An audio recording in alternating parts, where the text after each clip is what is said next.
The settlement of New Haven buzzed with its usual afternoon activity when the small dragon burst through the marketplace. Everett was haggling over the price of plasma coils when he heard the desperate cry, "Mr. Everett! Mr. Everett!" He turned to see Pip, a juvenile draconid, no larger than a house cat, tumbling through the crowd on wings too small for proper flight. The little creature's iridescent scales were dull with panic, eyes wide and wet. Everett dropped to one knee as Pip crashed into his chest. "Whoa, easy there, little one. What's wrong?" "Mummy is sick," Pip wailed, tiny claws gripping Everett's worn military jacket. "She won't wake up right. Please, you gotta come," she said. "She said if something happens, find the human veteran." Everett's blood ran cold. "Nora," he scooped Pip into his arms and ran. 3 years ago, Everett had been a broken man. The war with the Zethary Collective had ended, but peace hadn't healed the scars. He'd drifted to the outer colonies, trying to outrun memories of battles lost and comrades buried. New Haven was supposed to be a quiet posting. Then he'd met Nora Draconet, merchant with scales like polished emeralds and a laugh that could warm even his frostbitten heart. She'd been kind when she had no reason to be, patient with his nightmares, gentle with his anger, and she'd trusted him with her greatest treasure. Pip Draconet eggs required a bonded guardian, someone to imprint upon during the vulnerable hatching phase. When Nora's mate had died in a mining accident, she'd been terrified she'd lose her egg too. Everett had sat vigil for 72 hours straight, talking to that egg, singing old Earth songs, making ridiculous promises. When Pip finally cracked through the shell and looked up at him with those enormous golden eyes, chirping "Papa," Everett had wept for the first time since the war. Nora's dwelling was on the eastern edge of the settlement, built into the hillside in traditional Draconid fashion. Everett shouldered through the door, Pip still clutching his jacket. Nora. She was collapsed beside her work table, breathing shallow and irregular. Her scales had lost their luster, turning an ashen gray. Most alarming were the dark veins spreading from her chest, the unmistakable signature of void corruption. No. Everett dropped beside her, checking her vitals with practiced efficiency. Weak pulse, fever burning through her scales. Pip pressed against Nora's face. "Mummy won't talk to me. I'm scared." Everett's mind raced. Void corruption was a death sentence for most species. The Zethary had weaponized it during the war, a bioengineered plague that ate through cellular structure. But humans were different.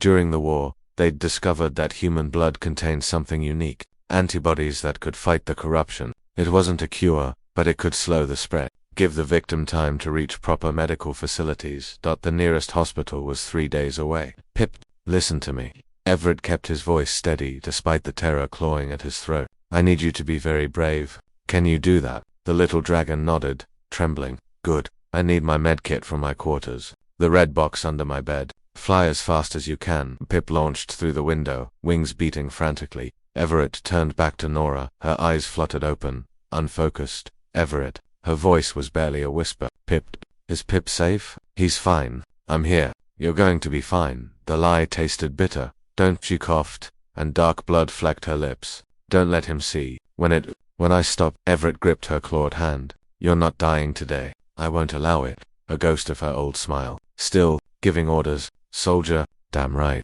Pip returned in record time, the medkit clutched in his small arms. Everett worked quickly, pulling out the transfusion kit. He'd kept it all these years, a remnant from the war he'd never thought he'd need again. "What are you doing?" Pip asked. "Helping your mom." Everett inserted the needle into his own arm, then carefully into Nora's. "Human blood can fight the sickness in her. I'm sharing mine." He'd done this during the war, saved 3 Draconid soldiers on the battlefield of Kepler 44 to be. Nearly killed himself doing it. But they'd lived. The process was excruciating. Each milliliter of blood leaving his body felt like fire. Void corruption tried to backflow into him, testing his immune system. He gritted his teeth and held steady.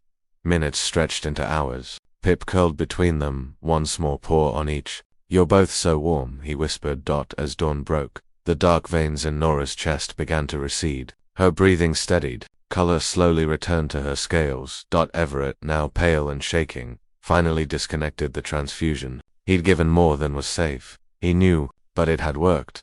Nora's eyes opened, clear this time. "Yeah, you idiot. Yeah." Everett collapsed beside her, exhausted. "But I'm your idiot." Pip squeaked with joy, nuzzling against them both. "Mummy's better. Papa fixed Mummy. We still need to get to a hospital," Everett managed. "But you'll make it now."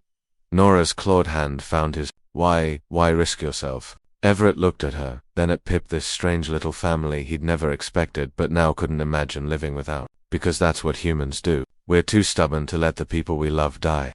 She laughed weakly, then winced. That's the most human thing I've ever heard. Yeah, well. Everett smiled, despite the exhaustion threatening to pull him under. That's humanity for you. We're survivors, and we protect our own. Pip crawled onto Everett's chest, purring like a tiny engine. I love you, Papa. Love you too, little dragon. As the morning sun filled the dwelling with golden light, Everett closed his eyes. The war had taken so much from him, but here, in this quiet corner of the galaxy, he'd found something worth bleeding for, something worth living for.